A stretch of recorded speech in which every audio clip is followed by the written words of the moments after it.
Hey guys, ஆம்பளன்ற பேருக்கு சொந்தக்காரை வந்தாண்டா அப்படின்னு தன் மனைவியை பெருமைப்படுற அளவுக்கு செய்கிற தரமான செயல் தான் நம்ம மகாராஷ்டிராவை சேர்ந்த பாபரே தாஜ்னே. அப்படி என்ன பண்ணாரு அப்படின்னு நம்ம வீடியோவில் போகிறதுக்கு முன்னாடி மறக்காம சேனலை லைக் பண்ணிட்டு சப்ஸ்கிரைப் பண்ணிடுங்க. வாங்க வீடியோவில் போகலாம்.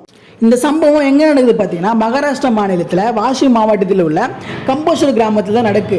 தாஜ்னேயோட மனைவி குடிக்க தண்ணீர் எடுக்க போகிறாங்க கிணற்றுக்கு. அந்த கிணறு உயர்ஜாதிகள் கிராமவாசிகள் வசிக்க இடத்தில் இருக்குது. அப்போது நம்ம தாஜ்னேயோட மனைவி தண்ணீர் எடுக்கும்போது உயர்ஜாதிகள் மக்கள் அந்த தண்ணீர் எடுக்க தரைக்குறைவாக பேசுகிறாங்க, அந்த தண்ணீர் எடுக்க விட மாட்டாங்க. இதை அறிந்த தாஜ்னே தன் மனைவி கஷ்டப்படுறத பார்த்து தன் நிலத்திலேயே ஒரு கிணறு வெட்ட போற சொல்றாரு. இதை அறிந்த ஊர் மக்கள் கேலி கிண்டல்லாம் செய்யறாங்க. ஊர் மக்கள் ஒரு பக்கம் இருந்தால் தன் குடும்பத்தினாரே கேலி கிண்டல் செய்யறாங்க. என்னடா இவன் கிணறு வெட்ட போறான் சொல்றாங்க. யார் என்ன சொன்னாலும் காலையில் 4 மணி நேரமும் வேலைக்கு போயிட்டு மாலையில் 2 மணி நேரம் வெட்டி ஒரு நாளைக்கு 6 மணி நேரம் கிணறு வெட்டி 40 நாளில் கிணறு வெட்டி முடிச்சு சாதிச்சிருக்காரு இந்த மனுஷன். கிணறு வெட்டி முடித்த அப்புறம் தாஜ்னேயோட கிணத்துல யாரெல்லாம் கேலி கிண்டல் செய்தாங்களோ அவங்களே தாஜ்னேயோட கிணத்துல தண்ணி மொண்டாங்க தான் பெருமைப்படுற விஷயம். ஏன்னா தாஜ்னே சம்பவம் அப்படி ஒரே கிணறு வெட்டி முடிச்சார்ல. இதுலேருந்து என்ன தெரியுதுன்னா, தன் மனைவிக்காக கிணறு வெட்டினார். நான் என்ன கேட்குறேன்னா, நீங்கள் உங்கள் மனைவிக்காக என்ன பண்ணீங்க? மறக்காமல் கமெண்ட்ஸில் கமெண்ட் பண்ணிட்டு போயிடுங்க.